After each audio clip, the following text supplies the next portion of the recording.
Have you ever seen the animated show The Real Adventures in Capitalism? No, you haven't. Even if you think you have, you haven't. It's okay, we remember it too. But as far as the SCP Foundation has been able to determine, the show never actually aired.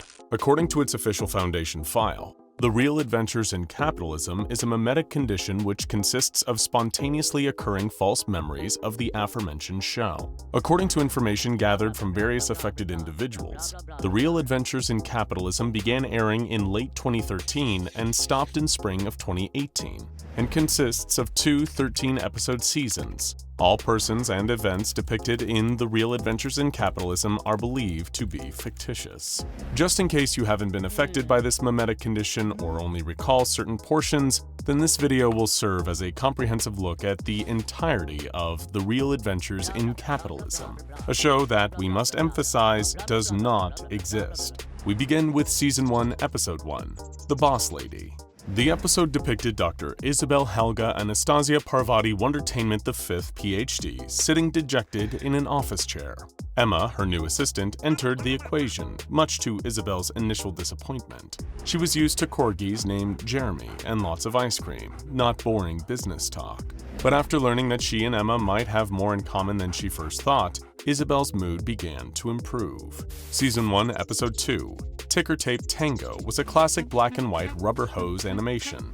It included a big band musical number, though no one interviewed by the Foundation could recount the exact melody or lyrics to the song. The executive board made an appearance, depicted with hissing voices, ticker tape mouths, and an obsession with all things corporate. Classic slapstick comedy and absurdity ensued. In Season 1, Episode 3, Isabel becomes president.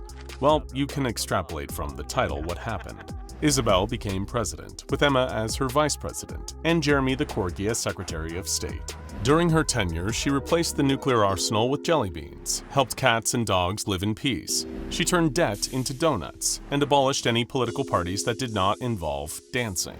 However, it was revealed that Isabel was elected by mistake, and she was removed from the position. Season 1, Episode 6, entitled Cryogenic Chaos, featured just that. The story was filled with roving dinosaurs, various big feet, and red-robed prehistoric cultists. Fun fact, some of the dinosaurs depicted in this episode, which never existed, had feathers. In Season 1, Episode 8, 3 corgis, all named Jeremy, attempted to rescue Isabel from a board meeting. However, being small dogs with no opposable thumbs, they were unable to accomplish their mission. Season 1, Episode 10 followed 3 men: Edwin, Theodore, and Reginald. Edwin cared only for money. Theodore for adventure. Reginald dared to dream big and work hard. While Edwin stayed in London and Theodore ventured out into the world, Reginald traveled to the Chicago World's Fair to showcase his toys. He received a job offer there from the Anderson factory, who were looking for a draftsman to design their toys. Season 1, Episode 11 was called The Terrible Tale of Mr. Red. Mr. Red was pale as a ghost, except for his bright red hair and his red hands. He killed guards, workers, misters, misses, businessmen, and more. He made his way to Isabel's office. She cried as he jumped at her. Emma jumped between them, battling Mr. Red. He collapsed in defeat and found Mr. Hungry waiting. Season 1, Episode 12 was only made of sounds: teeth grinding, flesh tearing, a swallow, a whisper, "It is very hungry."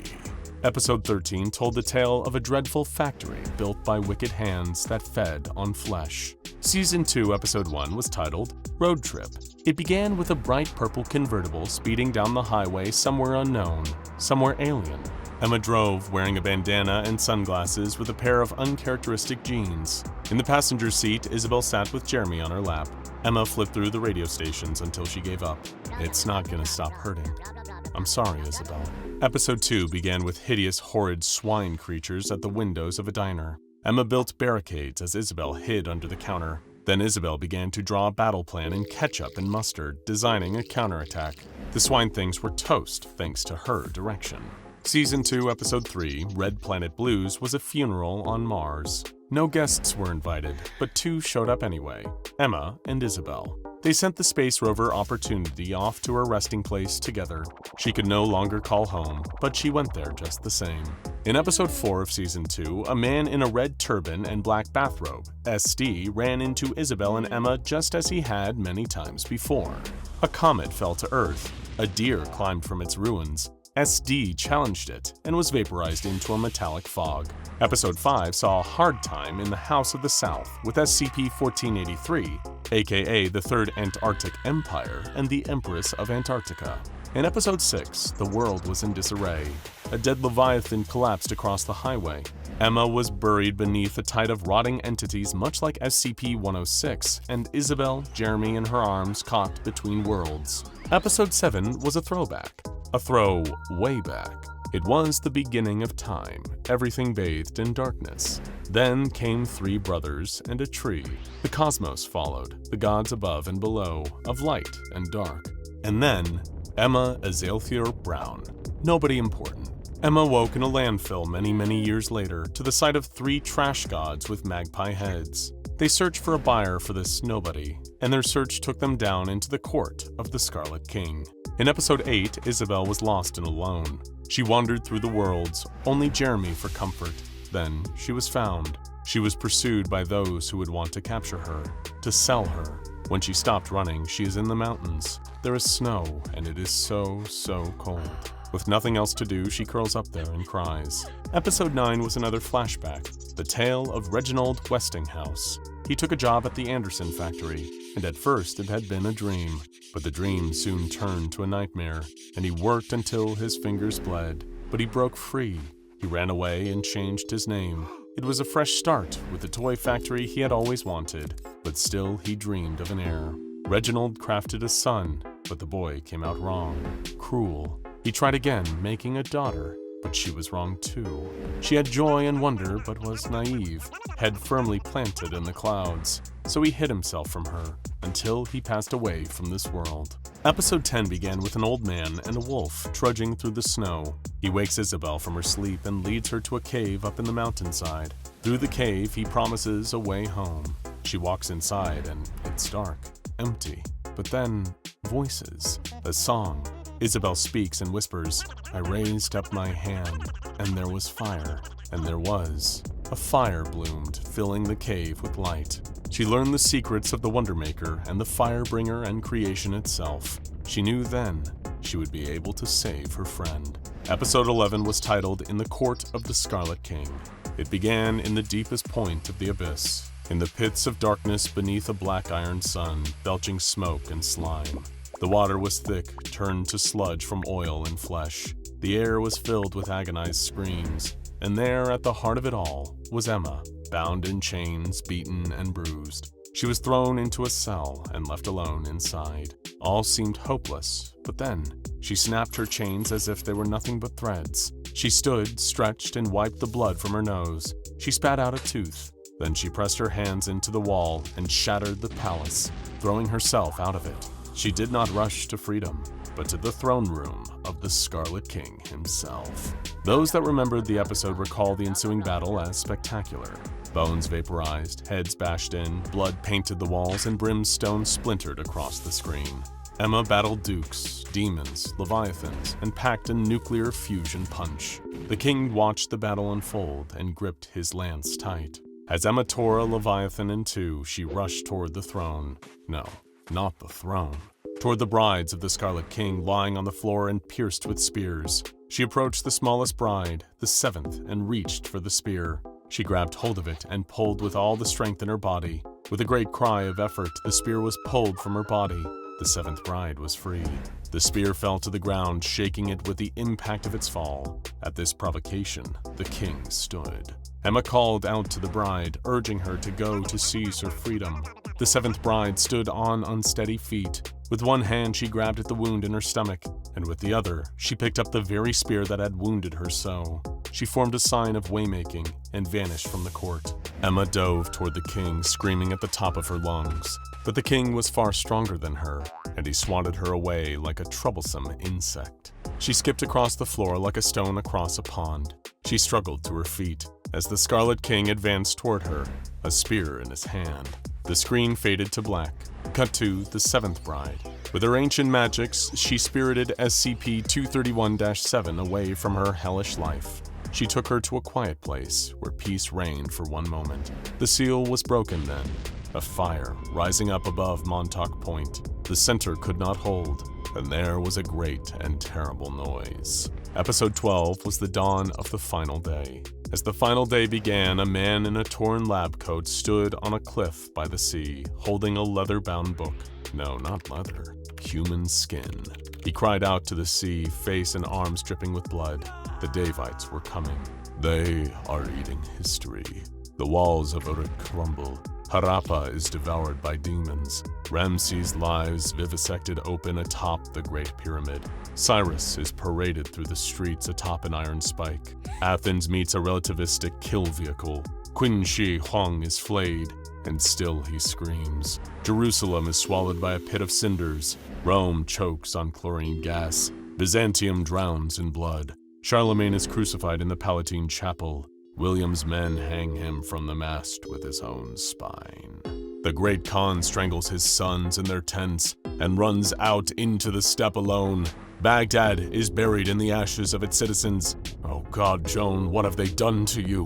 Moctezuma is fed molten gold before all his people. The Mughals cannot stop the tide of flesh from the sea. The siege of the New World is ahead of schedule. The reign of terror enthrones a hanged king. In Flanders fields, the tumor mesticizes. The Sarkists feed the Tsar to his people. The Germans walk out into the fields and forests to lay down. Stalin starves himself in his own gulags. The Americans build themselves a great and hateful engine and throw their children before Moloch reborn forever. The veil tears apart. They are here. They are now.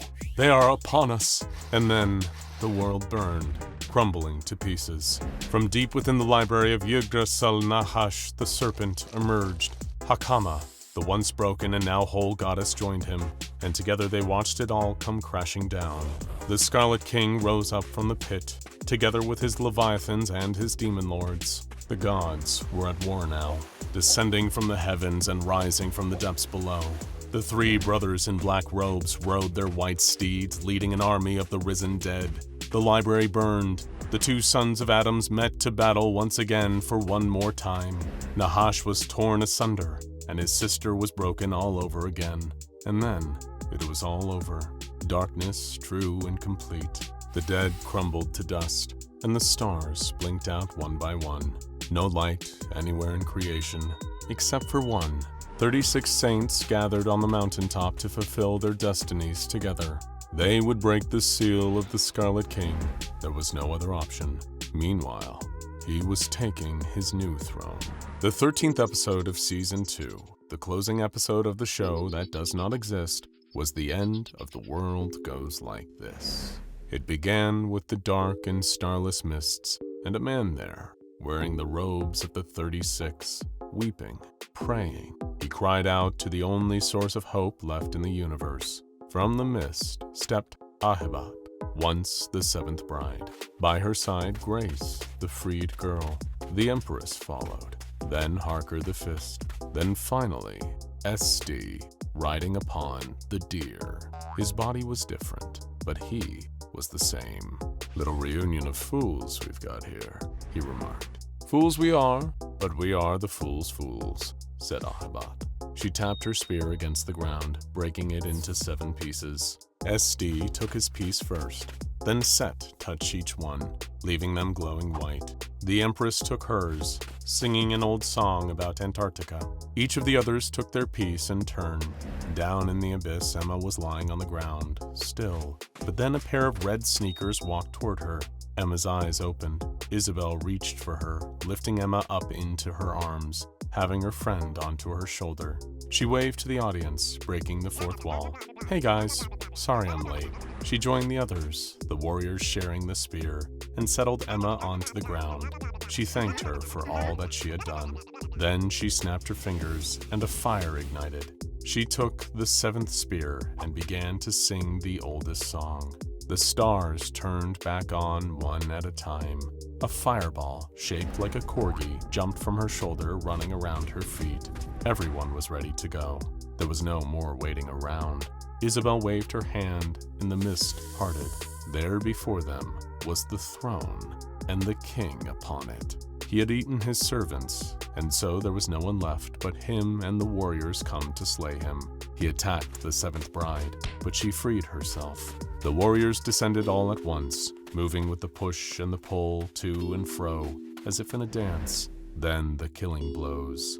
First to the king's right eye, then his left, his liver, his stomach, his right arm, his heart. Only Isabel remains. Emma smiles in approval, her first smile. Emma turns to ash, lending her fleeting bits of strength, and Isabel pieces the Scarlet King's skull. The all-death approached, and Isabel held out her hand, offering a dance. Creation and destruction together as one. The screen faded to black, and Isabel spoke. The end of the world goes like this. Everyone lived happily ever after. Now go check out SCP-001 How Actually Powerful is the Scarlet King, and SCP-001 Scarlet King Dust and Blood.